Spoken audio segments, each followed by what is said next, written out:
chess, cricket, and cycling. Long days in that old office, paper stacks and sleepless eyes. While we're chasing our own moments, you're chasing better skies. Walk halls before the sunrise, carrying a country on your back. Still you smile and shake each tired hand, keeping every promise on track. So this is my serenade for PBBM. President Ferdinand Marcos, First Lady Liza Araneta Marcos, POC President Bambol Tolentino, Commissioner Bongku, Congressman Richard Gomez, sa lahat po ng mga atleta, sa lahat po ng mga kawani ng gobyerno, media, friends, good morning and welcome everyone.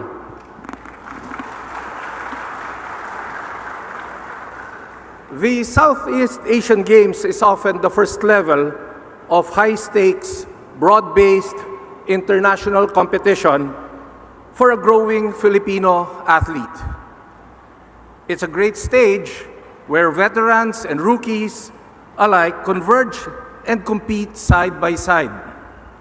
New heroes and emerging champions experience meeting potential.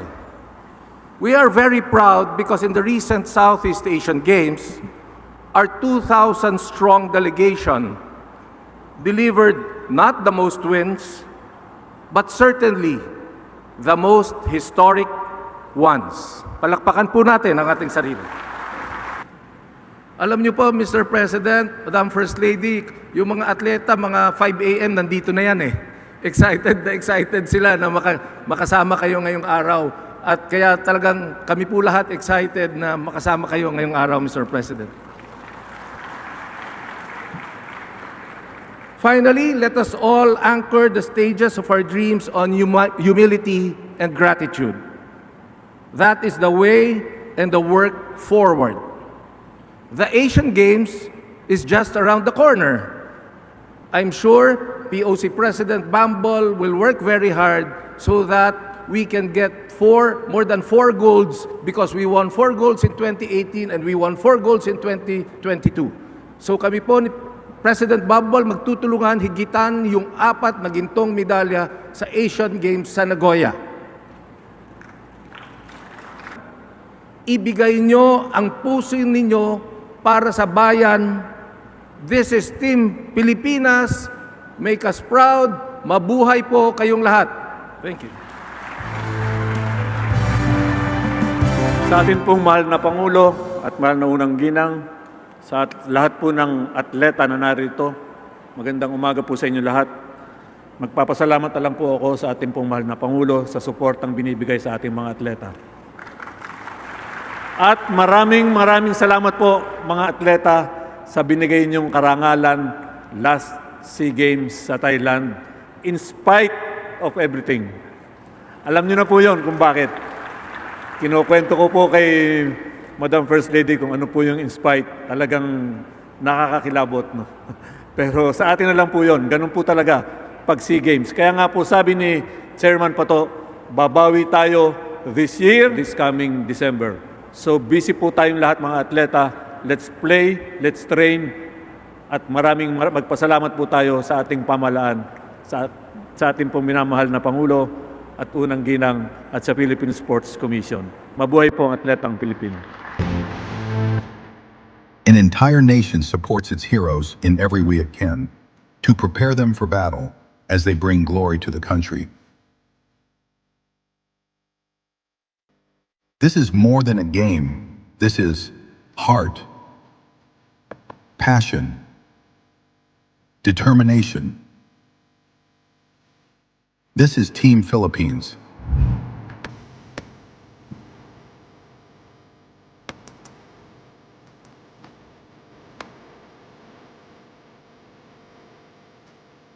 From the first strike, the fire was lit.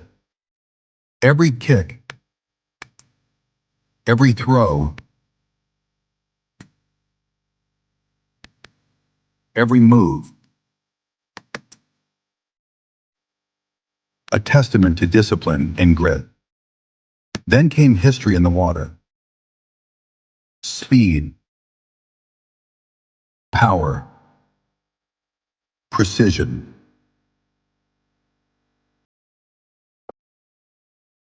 Every stroke, every turn, every breath, rewriting records and chasing dreams.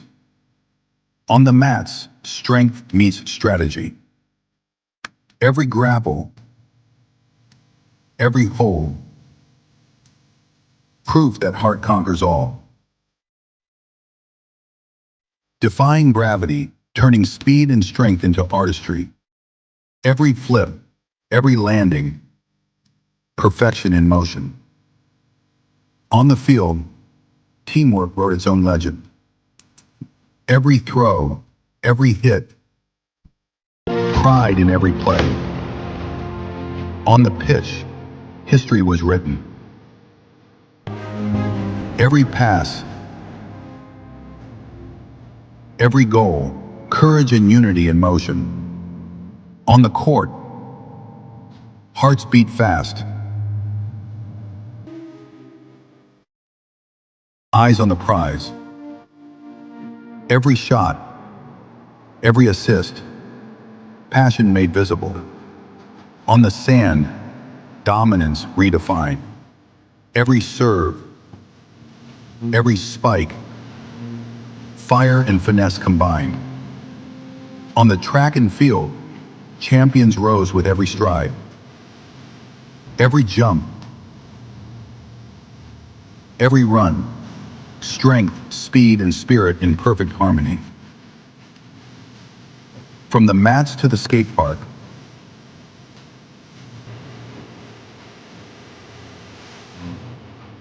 from the rings to the sands, our champions pushed limits. Every effort,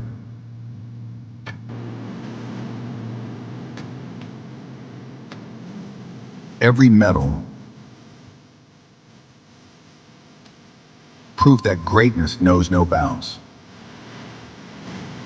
Together they lifted our flag high, not just as athletes, but as heroes. You showed the world what it means to fight with heart, to shine with honor, to rise with courage. This is the spirit of a nation. This is the heart of our champions. And their story is just beginning. Mabuhay ang atletang Pinoy!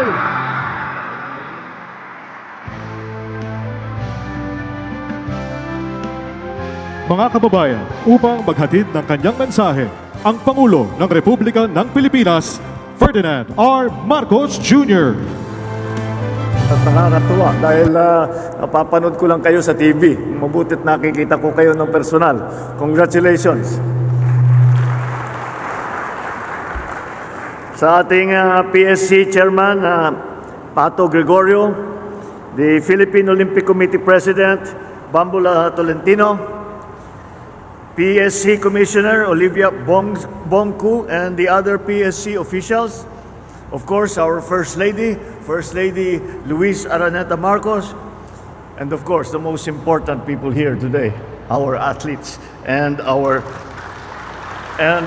those who have brought pride to our country once again.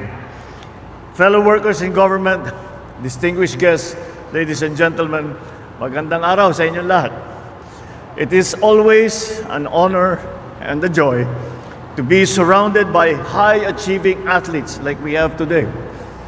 You are a shining example of what can be done with discipline, with commitment, with passion, with sacrifice, and it shows that we can achieve what others might think is impossible.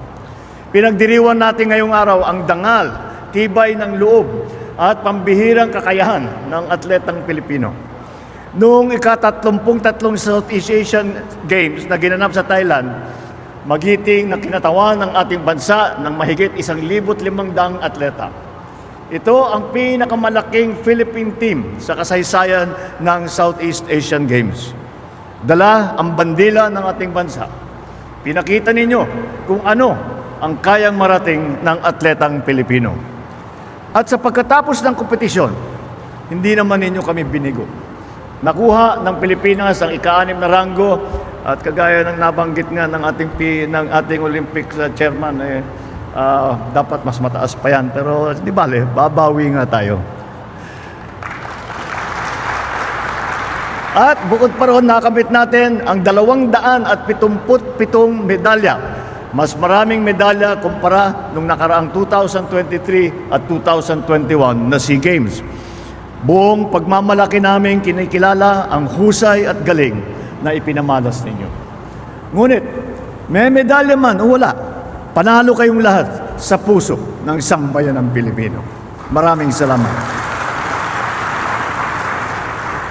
May mga tagumpay rin na naisulat sa pahina ng kasaysayan ng sport sa Pilipinas. Kay Alex Ayala, binabati ka namin sa nakamit mong gintong medalya sa women's singles tennis. Ikaw ang kauna-unahang Pilipina na gold medalist sa paligsahang ito matapos ng 26 na taon. Hangad namin ang iyong tagumpay sa mga susunod pa na kompetisyon na papasukan mo. Kay EJ Buena, saludo kami sa iyong ika-apat na SEA Games na gold medal sa men's pole vault. You have all proved that success is not accidental. It is earned every time you choose to show up and you choose to rise again and again. Sa ating Philippine Women's National Football Team, sa kauna-unahang pagkakataon na naisama ang women's football sa SEA Games, kayo rin ang unang nag-uwi ng ginto. Maraming salamat sa makasaysayang tagumpay na ito. Ipinakita ninyo ang angking galing at lakas ng mga kababaihang Pilipino. Tawag nga ito, this is certainly a herstory that is one for the books.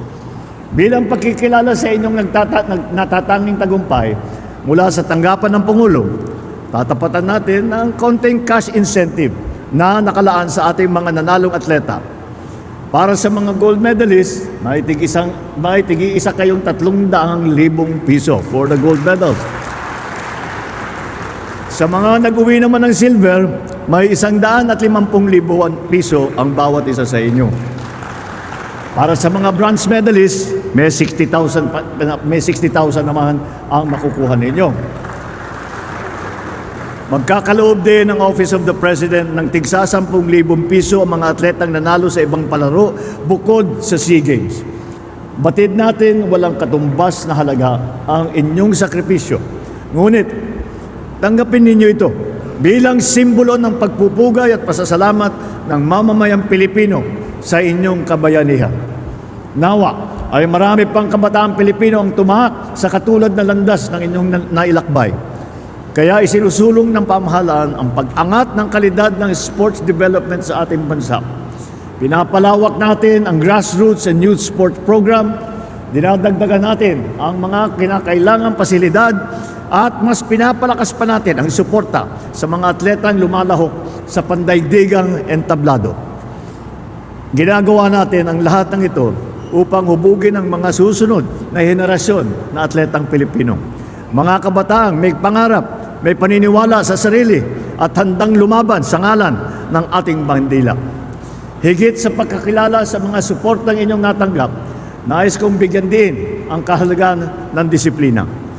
Ang disiplina ay hindi lamang susi sa panalo sa loob ng arena. Ito ay umuhubog sa ating pagkatao. Ang mamuhay ng may layunin, magsikap ng may kahulugan, at mangarap ng mga malinaw na direksyon. At sa tuwing pinipili natin kumilos ng may disiplina, sama-sama natin binubuo ang isang bansa na hindi sumusuko. Isang bansa patuloy na umaangat, nagpupunyagi at umuunlad. Muli, congratulations sa inyong lahat. Maraming salamat. Mabuhay ang atletang Pilipino! Mabuhay ang bagong Pilipinas!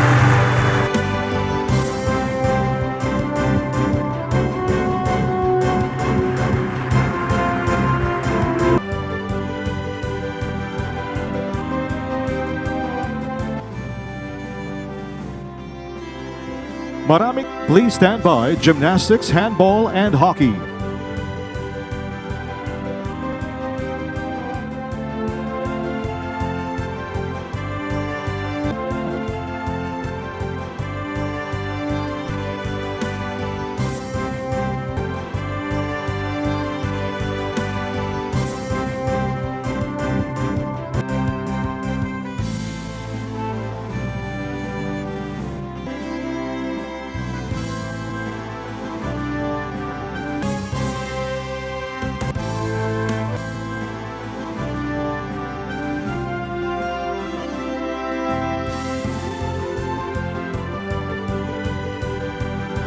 Please stand by. Sports climbing, squash, table tennis, taekwondo, tennis, triathlon, volleyball, water ski and wakeboard, weightlifting, windsurfing, wrestling at wushu.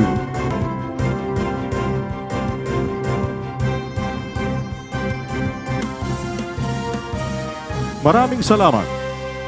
Mapala din tayong kasama ngayong umaga ang mga atletang nagwagi sa mga iba pang international tournaments na nagbigay karangalan rin sa ating bansa. Calls before the sunrise, carrying a country on your back. Still you smile and shake each tired hand, keeping every promise on track. So this is my serenade for PBBM, for the steady heart that leads us on again. You hold the weight so we can